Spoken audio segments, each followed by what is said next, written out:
Guys, and welcome back to my channel. It's been quite some time since we've done a Q&A, and so I thought this would be a perfect time to do yet another Q&A. In this Q&A, I will not be answering things like my age, my height, where I was born, where I'm from. All of those have been answered in my previous Q&A, so I won't be touching on them in this video. But I got loads of other questions, very personal questions, so I will be getting to all of those. But before we get started, don't forget to subscribe and do follow me on Instagram, as I would love to have you there as well. But let's get into it. I've got my phone with all my questions ready to go. All right, so these questions are in no particular order, but I did try to pick the questions that got asked the most. So if your question doesn't get answered, I am very, very sorry. I will always try to get to it in future Q&As. But let's get started. Question number one is, are you doing YouTube full-time? I am. I previously had a part-time job, and I am happy to say that I am now dedicating my full time and effort into YouTube and Instagram and kind of all the platforms. So yes, I am doing it full-time. How did you grow your Instagram and YouTube so quick? I get asked this question all the time, and the unfortunate answer is I don't know. I can tell you that I was very consistent with it. I worked very hard. I love YouTube and Instagram. I think it's a job that I really, really am passionate about. But in terms of, did I do anything specific to grow my platforms? No. I think the algorithms have a huge part in whether someone grows or not. I think when it comes to social media, you know, there is no guide on how to be successful. You know, if you want to be a doctor, you know your pathway. You know exactly what marks you need to get. You know exactly what program you have to get into, where you have to get accepted into. There is a set pathway. Unfortunately, with content creating, that is not the case. It's very much being an entrepreneur, so what works for me may not work for you, and vice versa.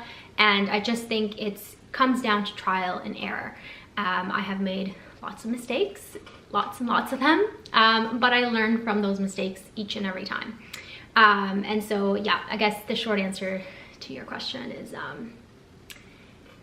how did I grow it so quickly? I don't know. Question number 3 is one that has been asked so much. It's a really, really popular question. This one is, can you speak Spanish, and why don't you film your videos in Spanish? Do you like to speak Spanish? So yes, I can speak Spanish. I was born in Venezuela. I'm technically fluent. Why don't I film my videos in Spanish? The simple answer to that is I just simply feel more like myself when I speak in English. I pretty much grew up in Canada. I speak English every single day. I speak to my parents in English. I speak to my friends in English. And so when it comes to articulating myself, I feel more like my true self when I speak English. And when I speak in Spanish, I just have a hard time saying what I want to say and how I want to say it. So that is why all of my videos are in English. Despite that, I know that I have lots and lots of Spanish-speaking viewers, and so I know I've mentioned it before, but a goal of mine for 2021 is to make sure I have those subtitles in Spanish for you guys. So it is something that I'm working on. It's coming. It's just not like a simple click of a button and I have Spanish subtitles, but it is something that I promise will be happening soon. Question number 4 is, if you weren't a content creator, what would your dream job be? I touched about this a little bit in my previous video, but ever since I was young, fashion was always a passion of mine. And so although for quite some time I thought fashion designing was my dream, as I got a little bit older, I was really, really interested in being a creative director of some sort, of a fashion house. I know I was always good at, you know, not necessarily coming up with a brand new design from my head, but I was really, really good, and I think I still am, at, you know, taking 5 different dresses and taking things from those 5 dresses and creating something completely new. So I really like this idea of being a creative director and, you know, kind of putting together the mood of an entire collection. That was something that I was really, really interested before I got to here. So I think if I wasn't doing content creating, I would have definitely been somewhere in the fashion industry.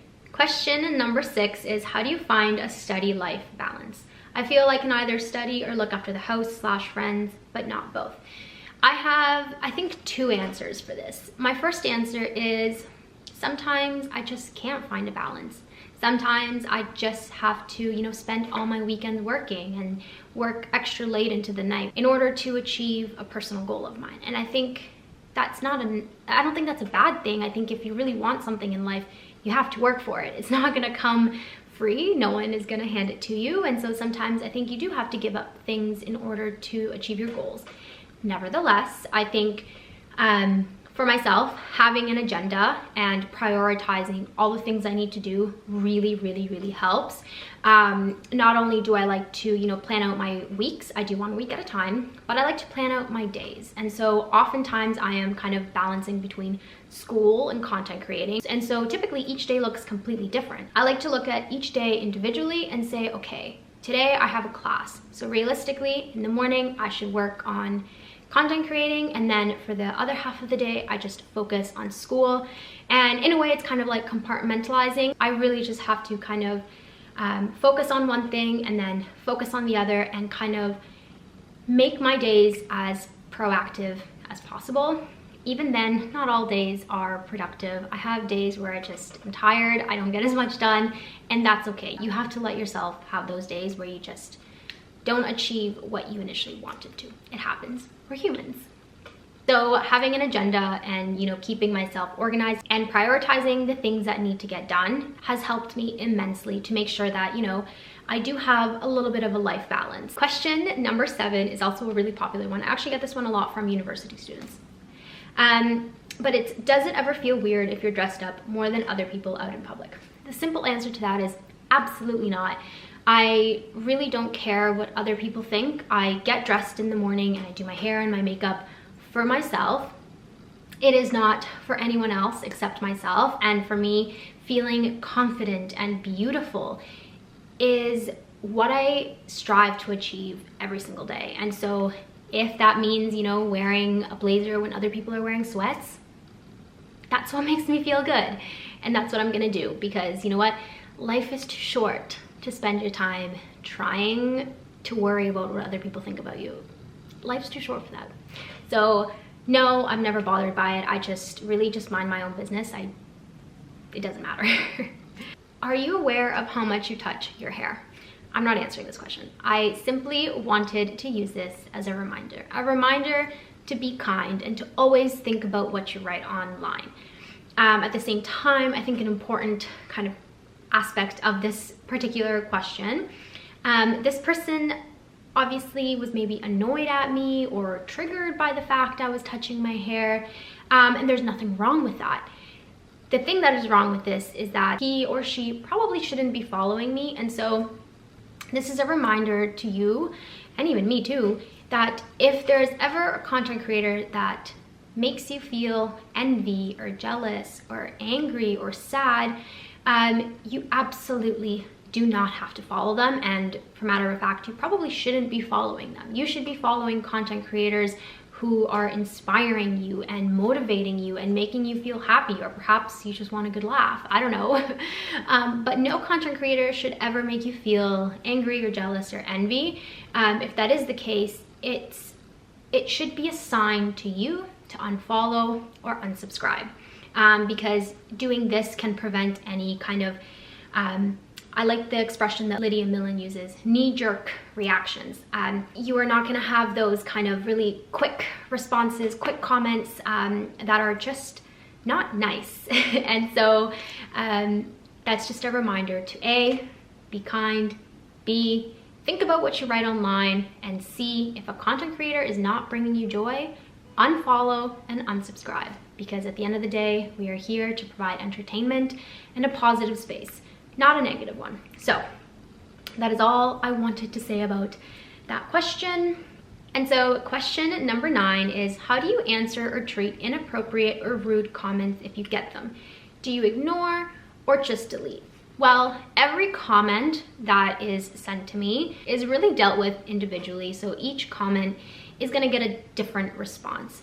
But on my channel, and I've said this before, I have a 3-strike policy. So I encourage everyone to share your opinions, okay? I think as women, I think most of my viewers are women, your opinions are so important, but there is a line. And so if there is a comment that is, harassing me or swearing or just not a nice comment, you will get a strike, and after 3 strikes, you will get blocked. And I am not doing that to be petty or to be dramatic. I am doing that to protect my mental health, because it's been made very clear that online harassment is a very, very big issue with content creators. And so I just decided that right off the bat, I'm gonna nip it in the butt. And I'm not gonna let myself get to a place where I am just unable to deal with those comments. And so they just will not be welcome on this channel. I deviated from the question there, but let me get, what was this question? So for most comments, I think having a set response, like, thank you for sharing your opinion, really helps me to move on from a question. I don't have to spend 30 minutes curating, writing the best response. I don't have to spend time trying to explain myself to this person or, you know, prove them wrong. None of that. I just say, thank you, and I move on with my life, because these comments can be triggering, they can be rude, they can be hurtful, they can be mean. And so for me personally, as a content creator, having a set response that just I don't have to think about has really, really helped me. So question number 10 is, how did you start your YouTube channel and how did you learn? And so simple answer, I filmed my first video on my phone. I transferred the footage onto my laptop, I edited it, I used iMovie, which is a free editing software, and I uploaded my video. I didn't have anything whatsoever when I started my channel, and I knew very little. I am a person who likes to do very thorough research, so I did my research. I searched the best length of a video, the best caption, best titles. I tried to be as well kind of researched as possible, but at the end of the day, when it came to starting my YouTube channel, I started with what I had. I remember the first haul that I did, I didn't even buy anything for that video. I actually used things that had been in my wardrobe for quite some time. And it wasn't until months later that I bought like a camera, and it wasn't even until a month ago that I bought an actual editing software. And so I think a lot of us put this pressure on ourselves to get the best camera and a tripod and a light. I literally just got a ring light for the first time like a month ago too. We put so much pressure on ourselves to have all these things, and at the end of the day, I think a lot of those things are just excuses. You can just start with what you have, make do with what you have. And the internet is a great platform where you can get loads and loads of free information that will kind of point you in the right direction. But for me, I just started with what I had and I went from there. Question number 11 is, what is your workout routine? How do you stay so lean? Currently, I don't have a set workout routine. I do yoga almost every single day, and with yoga, I vary it between yin yoga and power yoga and vinyasa flows. I like to have a variety, so I'm doing some strength training, something a little bit slower and stretchier, but I think a lot of it comes down to diet. I am currently on a plant-based diet, so I don't eat meat, I don't eat dairy. I do eat them occasionally, but I really don't on a day-to-day basis. And I think that has made the biggest difference in the way my body looks. I was an athlete when I was younger, and I think if any athletes out there will probably relate to this. Being an athlete, I think you are driven home with the whole no carbs, only protein concept. And to be honest, that didn't work for me. I often felt like I was depriving myself of carbs, and like that's what my body needed. And when I switched to a plant-based diet, yes, I was still eating loads of protein, but it wasn't in the form of meat or chicken, and I was also eating loads and loads of carbs, okay? I love pasta. I think I have pasta almost every single day. And so I think for me, diet has had the biggest impact on the way that my body looks. And this is the diet that I don't think I'll be changing anytime soon. I've been eating plant-based for about 2 years now, and it's just been the best thing I ever did. Question number 12 is, what do you do when you're stressed? I actually had a really long discussion with my mom about this question, but I do a few things. And the first thing I do is I actually like to talk it out, typically with my mom. But I am a person who I really need to express how I feel. And sometimes, you know, calling a friend or in my case, my mom, I call my mom, being able to talk to her and kind of verbalize what I'm feeling and having her tell me it's okay, you're gonna be fine, really, really helps bring down my stress level. I think having someone to trust and confide in as an individual is really, really important. Like I mentioned before, I think we let our ego get the best of us sometimes, and we keep all these things inside and we don't say anything. And I think sometimes that can be really, really harmful and detrimental to an individual. And so that's kind of the first thing that I do to deal with stress. The second thing that I do to kind of deal with stress, or when I'm feeling stressed, is I like to get my life organized. And this can be in multiple ways. For me, if my space is messy and disorganized and not clean, that really impacts me and it actually makes me feel worse. So one of the first things I do is I stop, I clean my space. I make sure that my living room is organized. I make sure that my bedroom, my closet, the kitchen, everything is tidy and clean. It just makes the space feel lighter. Next, I like to actually sit down and organize my thoughts and the things that I have to do. Sometimes me being stressed is just me not being able to deal with everything that's up here. And so sometimes for me, sitting down and actually writing every little thing that I have to do and every little thing that is stressing me out helps me to actually see what is going on inside my head. And I know that sounds silly, but actually sitting down and being able to see everything that you have to do or that needs to be done or that is bothering you can really help you prioritize. And again, having that list of priorities just makes everything kind of so much more easier to kind of digest. And so those are the two things that I really like to do is 1, talk it out, 2, get organized. And there is a third one. Sometimes you just need downtime, and that is okay. There are days where I just have to accept that I am not feeling well. I am tired, I am exhausted. I need to just fuel my body. I need to have a reset. And acknowledging that and actually taking action is really important. So, you know, I'm not talking about sitting down and drinking wine and watching a movie with a face mask. No, do yoga, take a breather, whatever it is that works for you to have that kind of reset period. And so I think acknowledging when you do need that and taking action is also really important. I know that's something that I do sometimes, and it really, really helps me to de-stress. Question number 13 is the fashion you provide for plus size as well? I have 2 things to say about this. The first one is yes and no. It depends on the brand. I think one of my goals is to be a little bit more mindful of what, you know, pieces also come in plus size and even petite. I have a lot of women on my channel who are petite, and I don't consider myself petite, but I am a pretty tiny person. And so I am trying to be a little bit more mindful when I shop to see if those are options that are available when I'm picking a dress or a sweater. But the second thing I have to say about this question is, again, slightly unrelated, but it's the fact that I am not a believer in certain things not working for certain body types. I don't agree with that concept whatsoever. I don't think that someone with an hourglass shape should dress a certain way. I don't think someone with a pear-shaped body, is that even a thing? All these terms that we have come up for women's bodies, I don't agree with that. I think you have to wear what makes you feel good, regardless of what it may look like or what other people may think. I think if you put something on and you feel like, yeah, I got this, wear it. Just wear it. Just wear what makes you feel good. And so, yes, I would say that everything I wear can be worn if you are plus size or petite or a man. I don't know. I don't care. Wear what makes you feel happy. So that is kind of my little ramble on there, because I feel very strongly about that. Question number 14 is so popular. Oh my God, this is like the #1 question I get asked.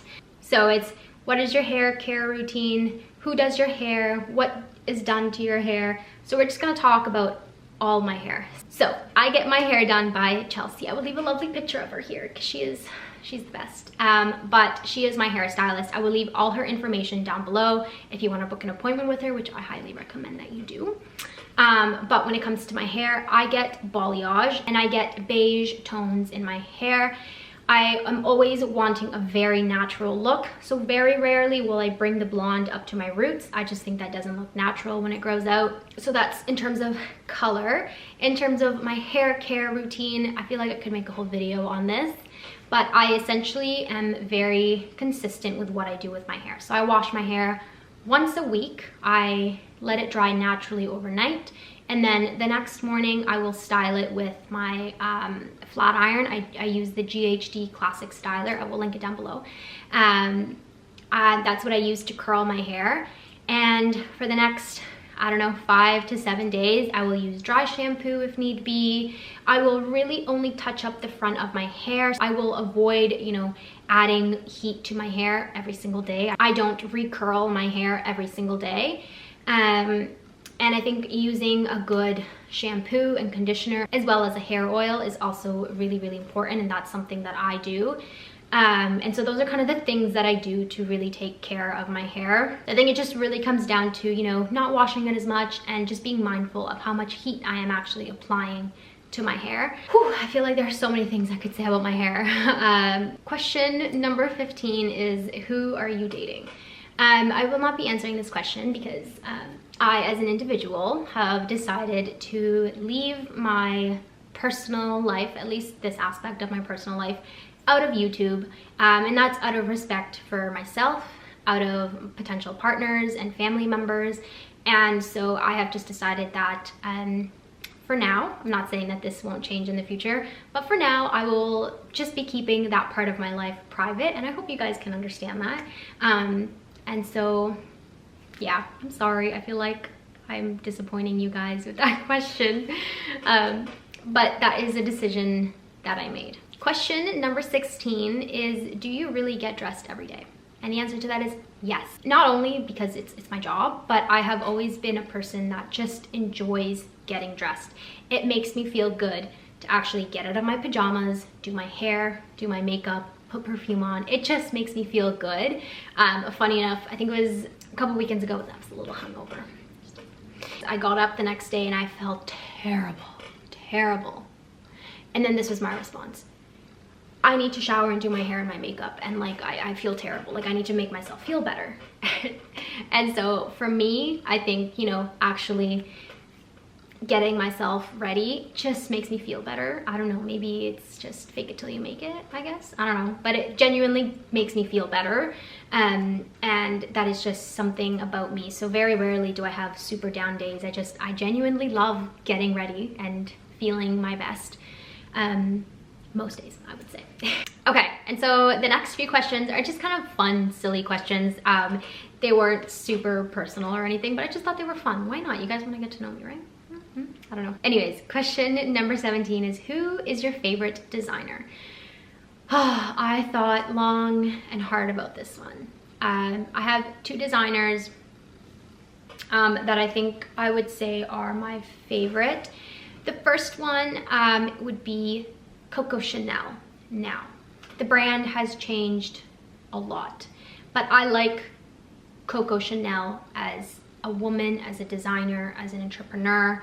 I think the brand has lost a little bit of what she initially stood for, but Coco Chanel, if you don't know, she was very rebellious. She was not a perfect woman at all.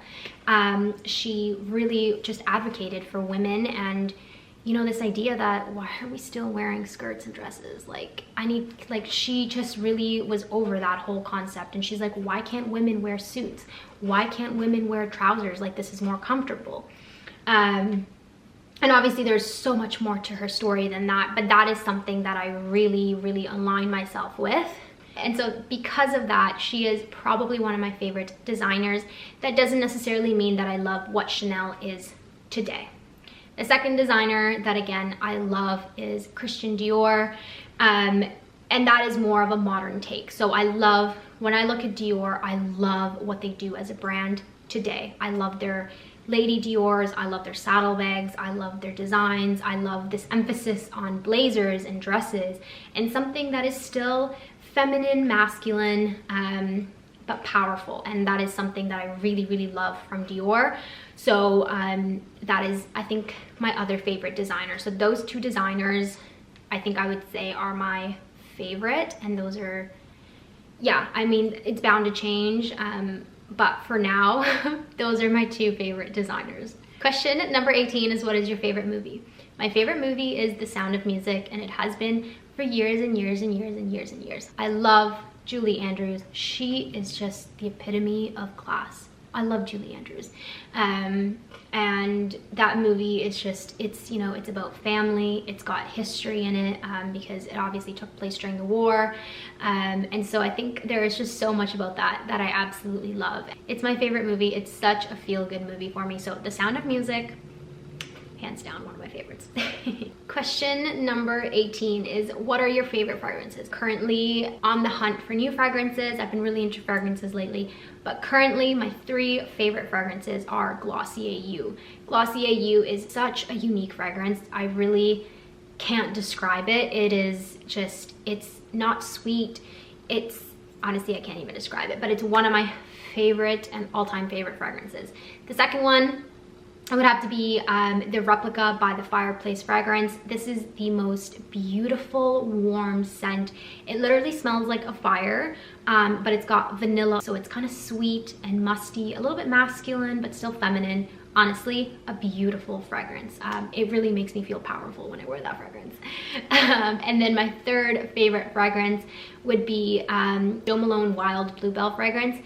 This one is so feminine. It's so fresh and clean. It is literally the fragrance you want to wear as soon as you get out of the shower. I actually love putting this on right before bed because it just smells so fresh and clean. It's very floral, but it's not that like sweet floral scent that you typically get. And so those are my 3 favorite fragrances at the moment. It may change. I'm on the hunt for new ones, but at the moment, those are my 3 go-to fragrances, and I just, sometimes I struggle to pick one in the morning. I'm like, do I feel like Glossier, or do I want Jo Malone, or do I just want like Replica and go like super like intense? Honestly, it's a hard choice some days. Okay guys, so that concludes this Q&A. I hope your questions got answered and you enjoyed kind of listening in. I know it was fun. Honestly, I like these questions because I think they really made me think about myself and how I and what my take is on certain things. So I really enjoyed it. But before you go, don't forget to subscribe, as well as do follow me on Instagram. I will leave that up here or up here, somewhere up here, as I would love to have you there. But that is it for me. So I will see you guys in my next video. Bye. Mwah. But you have to kind of, what am I saying? And so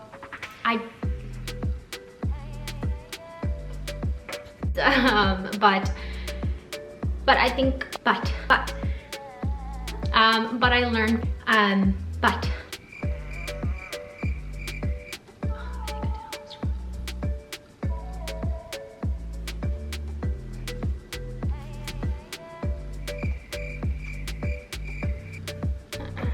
Question number 3 is one that is answered. Question number, and so